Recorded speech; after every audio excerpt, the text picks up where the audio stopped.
গতকাল এখানেই বসেছিল ফুলেদের মেলা। হয়তো এই মাঠেই ফুলেরা খেলা করছিল। আমার পেছনের যে ভবনটি দেখতে পাচ্ছেন, এখানেই হয়তো ফুলেরা ক্লাস করছিল। কেউ বা ক্লাসে পড়ার জন্য বাহবা পাচ্ছিলেন, কেউ বা পড়া ঠিক মতো না দেওয়ার জন্য শিক্ষকের কাছে শাস্তি পাচ্ছিলেন, কেউ বা ক্লাসে দুষ্টুমির জন্য শাস্তি পাচ্ছিলেন। কোনো শিশু বা ফুল হয়তো বের হয়েই বাবা মার কাছে আবদারের জন্য অপেক্ষায় ছিলেন, যাবে তার বাবার কাছে বা মায়ের কাছে চকলেট, আইসক্রিম কিংবা বাহিরের খাবার। কেউ বা অপেক্ষায় ছিল বন্ধের দিন বা ছুটির দিনে কোথায় যাবে ঘুরতে, সেই পরিকল্পনা করছে। প্রিয় দর্শক, এই মুহূর্তে আমি যেখানটিতে অবস্থান করছি সেটি হচ্ছে মাইলস্টোনের গতকালকে যেই ভবনটিতে বিমান বিধ্বস্ত হয়েছে, ঠিক সেই ভবনের সামনে আমরা একটু আপনাদেরকে ভবনটি দেখানোর চেষ্টা করব।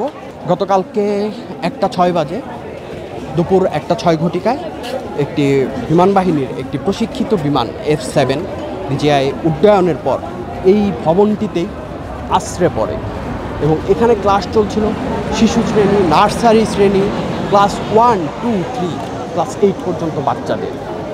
তারা সে সময় ক্লাস করছিল এখানে এবং তারপরেই ঘটে যায় মর্মান্তিক দুর্ঘটনা। এখানে হয়তো ফুলেদের মেলা বসেছিল, কিন্তু সেই ফুলেরাই গতকালকের এই একটি দুর্ঘটনায় ঝরে গেছে কয়েকটি প্রাণ। কোনো ফুল হয়তোবা হাসপাতালে বিছানায় ব্যথায় অসহনীয় যন্ত্রণায় কাতরাচ্ছেন, কোনো ফুল হয়তোবা অপেক্ষায় আছেন মৃত্যুকে আলিঙ্গনের অপেক্ষায়।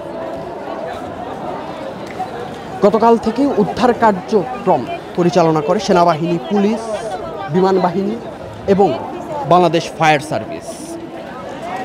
বিমান বিধ্বস্তের পর এখানে যখন অগ্নিকাণ্ড ঘটে, তারপরে ফায়ার সার্ভিস এসে আগুন নিয়ন্ত্রণের চেষ্টা করে এবং তারপরেই তারা চেষ্টা করে এখানে অভিযান পরিচালনা করার। এরপর থেকে এখানে আশেপাশের যে মেডিকেল কলেজ বা হসপিটালগুলো আছে, উত্তর আধুনিক medical college, Mansur Ali medical college, Bangladesh medical college, সেগুলোতে পাঠাতে থাকে।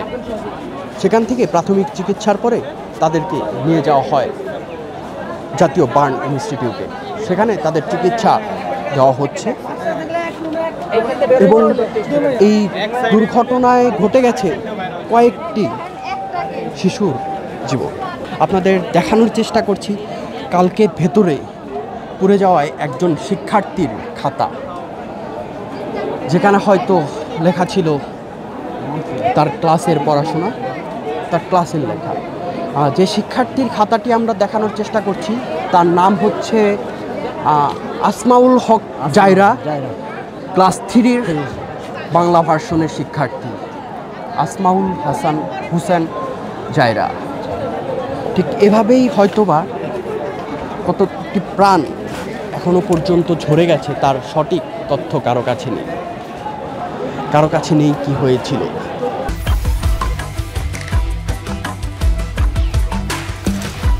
Bring the treat and split it up.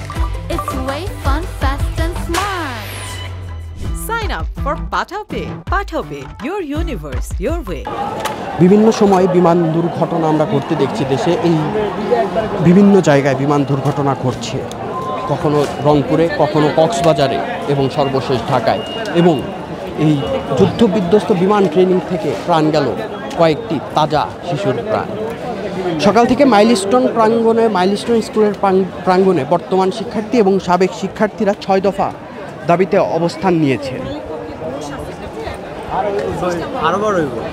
6 দফা দাবিতে তারা অবস্থান নিয়েছেন। তাদের 6টি দাবি হচ্ছে: দুর্ঘটনায় নিহতদের সঠিক নাম ও পরিচয় প্রকাশ করতে হবে, আহতদের নির্ভুল ও পূর্ণাঙ্গ তালিকা প্রকাশ করতে হবে, ঘটনাস্থলে শিক্ষকদের গায়ে সেনা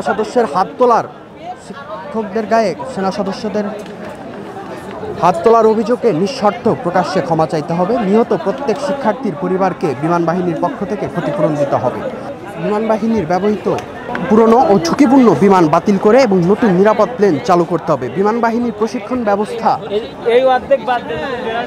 ও প্রশিক্ষণ এলাকা মানবিক ও নিরাপদ পুনর্বিবেচনা করতে হবে। সকাল থেকেই এই 6টি দাবিতে এখানে মাইলস্টোন প্রাঙ্গণে অবস্থান করছে মাইলস্টোনের সাবেক এবং বর্তমান শিক্ষার্থীরা। মৃতদেহ বা অসুস্থ আহতদের চেহারার অবস্থা এমন বিধ্বস্ত হয়ে গিয়েছিল যে সেগুলো দর্শক আপনাদের দেখানোর মতো উপক্রম ছিল না। যে প্রাণগুলো ঝরে গেছে হয়তো এখান থেকেই ডাক্তার, চিকিৎসক, কেউ বা ইঞ্জিনিয়ার, কেউ বা এই বিমান বাহিনীর পাইলট হিসেবেই কর্মরত হতেন। Sadman Shaon, the financial express.